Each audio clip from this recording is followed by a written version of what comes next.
Budrum. Thank you, Deputy Speaker. Well, the member for McConnell talks about past conduct and practices. Past conduct and practices of the former Labor government was to be owned, signed, sealed and delivered by the CFMEU, led by the member for McConnell. That's their record. And what Deputy did Queenslanders get as a consequence? Pause the clock. Resume your seat, please. Member for Budrum, and just kill your microphone. Yep. I take offence to that and I ask that it be withdrawn. Okay, thank you, member. Can I ask that in future points of order that you cease the hand gestures when you're making them? Does not assist with conduct in the chamber. Member for Budrum, the member's taken a personal offence. I'd ask you to withdraw and you have the call. I withdraw. Deputy Speaker, what did Queenslanders get as a consequence of Labor ministers who were owned, signed, sealed and delivered by the CFMEU? What they got in my portfolio, in the Transport and Main Roads portfolio, is $6.7 billion of budget blowouts. Not a single project that our government inherited from the Labor government was on time or on budget. Not one. Not one.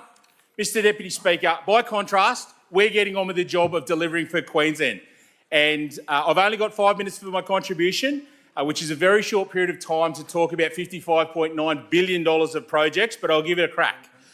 Mr Speaker, as I said, $55.9 billion of Q-Trip investments, almost 50% more than Labor's last budget, and it's all about responding to the growing needs of our state. We're getting on with the job of delivering, whether it's $9 billion on the Bruce Highway through the Bruce Highway Targeted Safety Program.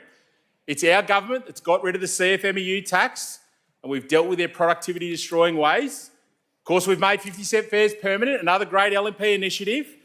That's our record. Contrast that with the Labor record. The Labor record is $6.7 billion of budget blowouts in the Transport and Main Roads portfolio alone. That's Labor's record. We'll contrast our record with that every day of the week.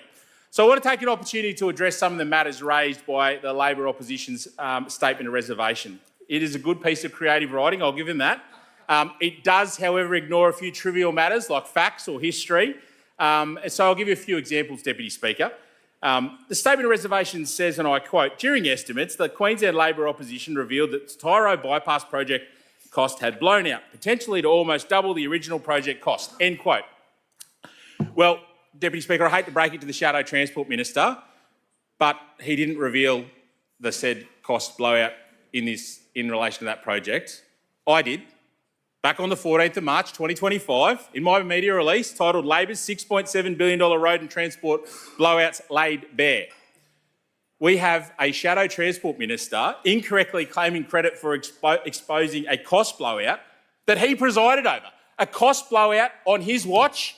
That is the best that this pathetic Labor opposition have from an estimates process.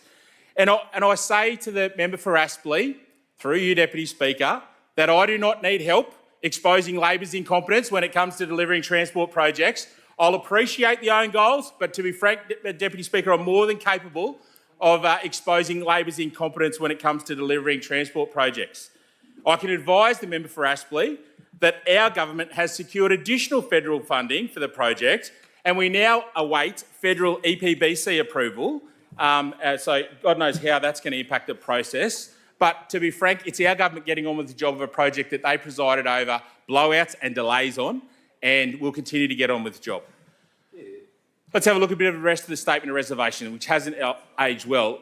I've got to apologise to the member for Lockyer, the chair of the committee. Normally, I'm pretty keen to read his committee reports as soon as they're released, but unfortunately, on this occasion when it was tabled, I was unable to do so.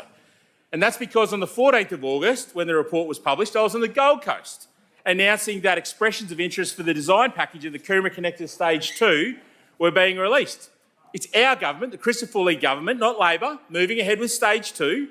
We're going to plan it properly. We're going to deliver it properly, unlike those opposite who saw cost overruns on Stage 1 nearly double under their watch. So imagine my surprise when I got round to reading the report after I came back from the Gold Coast, in particular the bit in Labor's statement of reservations where it casts doubt on our government's commitment to the Coomera Connector. So here's a hint to the member for Aspley through you, Deputy Speaker. It is hard to mount a credible scare campaign about a project not proceeding if the news of the day is that the government have greenlit that project and are getting on with the job and delivering that project when those opposite never could. Deputy Speaker, Queenslanders deserve a credible Labor opposition, but what we have right now is a Labor opposition bereft of ideas and incapable of doing the work required to be able to hold our government to account. I'm not going to talk about the number of questions I got from the Labor opposition. Suffice to say, it was less than 10, Deputy Speaker. I want to place on record my thanks to the committee in the short time I have left, alongside all the Secretariat staff. Time's expired. I call the member for Gladstone. Thank you, Deputy Speaker. And